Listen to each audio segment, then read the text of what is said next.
Hi, I'm Doug McMillan. I'm demoing the Chimera computational photography architecture that's built into the Tegra 4 line of chips. Basically what we have is a Tegra 4 reference platform, reference tablet here.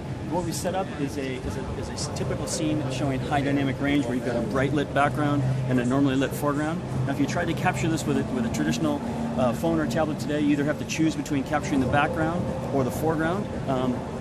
If you expose for the foreground like you see in this tablet here, the background is completely blown out. And the inverse happens if you try and focus on the beautiful scenery, then the foreground falls into shadows. The way that camera phones handle that today is they turn on HDR mode, and what that does is takes two separate photos and fuses them together.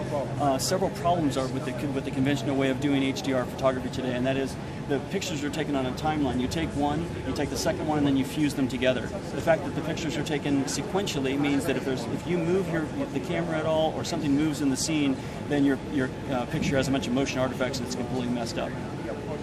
So with the power of the Chimera architecture, what we've done is in Tegra 4 is enabled, first of all, always on HDR. So we have a live preview. It shows both the foreground and the background are exposed correctly as though in the picture the way you wanted it. Because of the fact that it's real time, that enables us to not only do HDR stills, but we can do HDR burst mode. We can do HDR flash, which in today's camera phones you notice that you have to choose flash or HDR. You can't do both. And we can also do 30 frames per second video.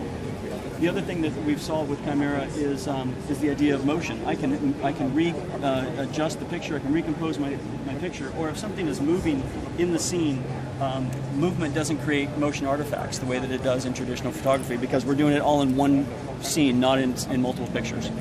So that is one example of what's possible with the Chimera computational photography architecture built into the Tegra 4 family of chips. Fantastic.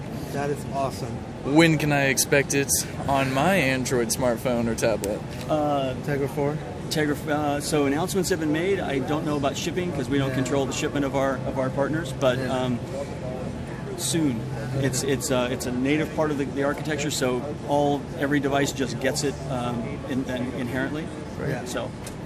And this device that's running on right now is just a prototype. This is an NVIDIA reference tablet that right. just basically enables us to show the whole system working together. It's a 1080p display and a very thin tablet. Yeah, it's a pretty little device. It's not bad. Yeah, not bad at all. Excellent. All right. Well, thank you so much. My pleasure. Thanks for coming by. Oh yeah, anytime.